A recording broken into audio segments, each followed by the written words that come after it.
मंडावली में नव विवाहिता की संदिग्ध मौत, दहेज प्रताड़ना के आरोप में पति से पूछताछ।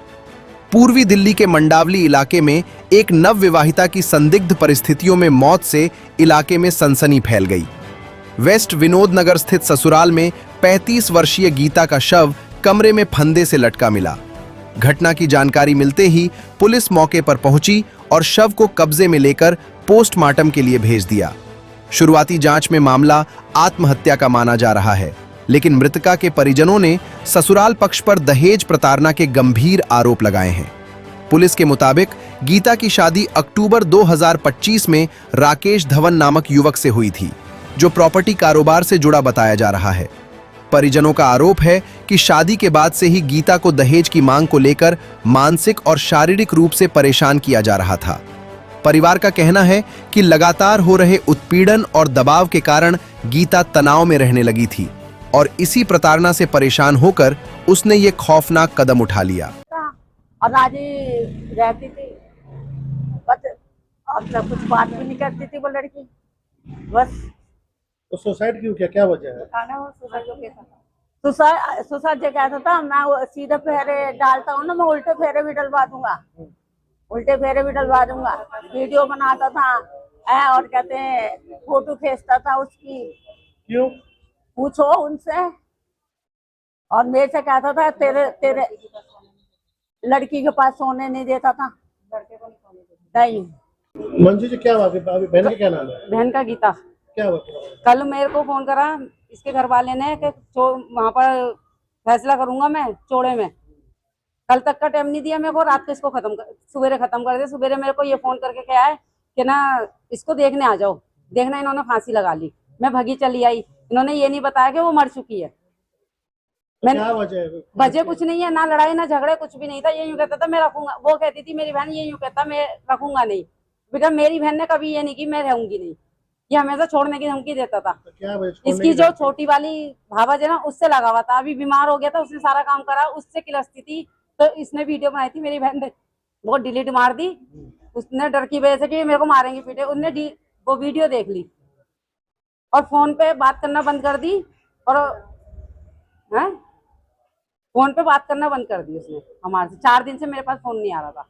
क्या दहेज की मांग करते थे? कुछ नहीं थी, बस मेरे को ये नहीं, आज तक ये नहीं पता चला कि किस बात पे इनों की लड़ाइयाँ होती थी। उसने कभी कंप्लेंट नहीं करी, कंप्लेंट यही लोग करते थे हमारे से।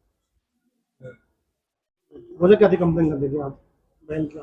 बहन के पास बहन यूं कहती थी कि मेरे को ना ये टॉर्चर यूं करते हैं कि मैं छोड़ दूंगा कि मेरे को देखा नहीं था इन्होंने पहले। किस बात की टॉर्चर करते थे?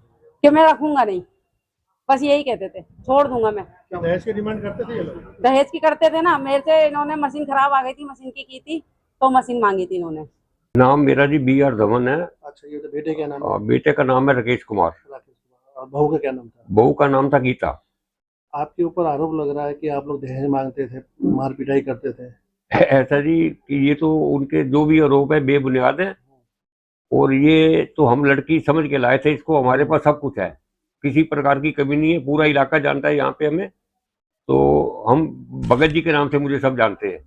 दूसरे नंबर पे क्या लेना है क्या देना है हमने इच्छा ही नहीं रखी, ना बड़ी बहू से ना इनसे। हमारे पास भगवान का दिया सब कुछ है।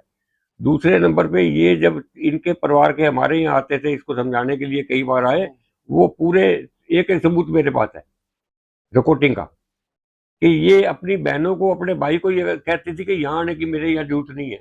और ये अगर वहां बाई दफे कभी जाती थी तो इसकी ये एक डेले की इज्जत भी करते थे। ये इसके अल्फाज है बहू हमारी के, जो जिसने फांसी का बंदा लगाया है। और रात को ये कह रही थी पापा जी मेरा मन नहीं है रोटी खाने पे। जब मैंने रोटी खाई तो उसको बोला, मैं कहा बेटा खाना खा ले। तो उसने कहा पापा जी मेरा मन नहीं है।